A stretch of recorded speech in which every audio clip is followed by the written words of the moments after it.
Ecuador کے لیے چین کے ساتھ تعلقات اس کی معیشت کے لیے انتہائی اہم ہیں، کیونکہ چین ایکواڈور کی دوسری سب سے اہم برآمدی منڈی ہے۔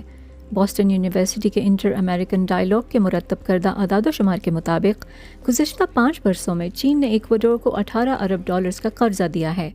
چین ایکواڈور میں کانکنی، بنیادی ڈھانچے کی تعمیر اور توانائی جیسے شعبوں میں کام کر رہا ہے اور اس کے ساتھ تجارتی مذاکرات میں مصروف ہے۔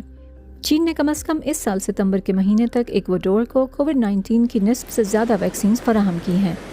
لہٰذا ایسے میں جب وہ گلاپاگوس میں سمندری جانداروں سے مالا مال مرین ریزرو کو چینی ماہی گیری کے جہازوں کی دراندازی سے محفوظ رکھنے کی کوشش کر رہا ہے، ایکواڈور خود کو ایک نازک صورتحال میں دیکھتا ہے۔ چینی حکومت بحر الکاہل کے لاطینی امریکی ممالک پر شدید اقتصادی دباؤ ڈال رہی ہے۔ ان کارروائیوں سے چین کا مقصد اپنی کشتیوں کی نگرانی، تعزیرات اور ایسی کسی بھی پابندی سے بچنا ہے جو انہیں غیر قانونی ماہی گیری سے روک سکتی ہو۔ ایک طرف ایکواڈور چین کے ساتھ تجارتی مذاکرات میں مصروف ہے اور دوسری طرف وہ ان پانیوں میں حفاظتی گشت بھی کر رہا ہے جہاں ماہی گیری ممنوع ہے اور جہاں چین کا صنعتی ماہی گیری کا بیڑا ان گہرے پانیوں میں مبینہ طور پر سکویڈ کے ساتھ ساتھ خطرے سے دوچار سمندری اقسام کا بھی صفایا کر رہا ہے۔ ماہی گیری کے بارے میں خدشات کا مطلب یہ نہیں ہے کہ ایکواڈور چین کے ساتھ دوسرے موضوعات جیسے حفاظتی ٹھیکوں یا پھر ایکواڈور کی برآمدات کی منڈیوں تک رسائی بڑھانے جیسے تجارتی مسائل پر بات چیت جاری نہیں رکھ سکتا۔ بین الاقوامی پانیوں میں جہاز رانی کرنے والے بیشتر بحری جہازوں کی طرح چین کے بیڑے بھی ایک خودکار شناختی نظام استعمال کرتے ہیں۔ یہ نظام دوسرے جہازوں کو کسی جہاز کے مقام اور شناخت کے بارے میں اطلاع دیتا ہے۔ بین الاقوامی قوانین جہازوں کو ہر وقت یہ سسٹم استعمال کرنے یا آن رکھنے کا پابند کرتے ہیں، لیکن چینی بحری جہاز مبینہ طور پر مانیٹر کو اس وقت بند کر دیتے ہیں جب وہ گلاپاگوس مرین ریزرو کے آس پاس ہوتے ہیں۔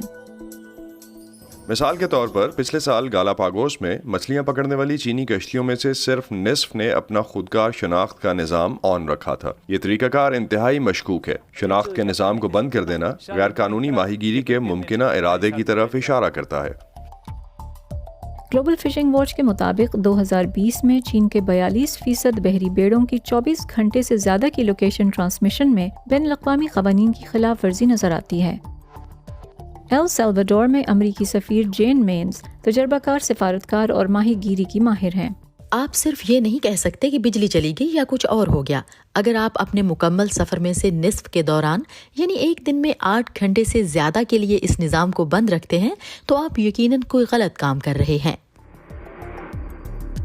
ایکواڈور کے لیے چین کے سفیر نے وی او اے کو بتایا کہ چینی جہاز ماہی گیری کے بین الاقوامی ضوابط کی تعمیل کر رہے ہیں اور اگر کوئی غیر قانونی طور پر ماہی گیری کرتے ہوئے پایا گیا تو ان کا احتساب کیا جائے گا۔ چین ماہی گیری کرنے والی کشتیوں کی مالک کمپنیوں کے ساتھ قطعی طور پر تحمل سے کام نہیں لے گا اور انہیں اس کی بھاری قیمت ادا کرنے پر مجبور کرے گا۔ اس اثنا میں اینڈرین کے پہاڑی سلسلے میں واقع یہ ملک احتیاط سے آگے بڑھ رہا ہے کیونکہ وہ بیک وقت گلاپاگوس جزائر اور چین کے ساتھ اپنے اقتصادی تعلقات دونوں کی حفاظت کرنے کی کوشش کر رہا ہے۔ جیمی مورینو کے ساتھ فائزہ بخاری، وائس آف امریکہ۔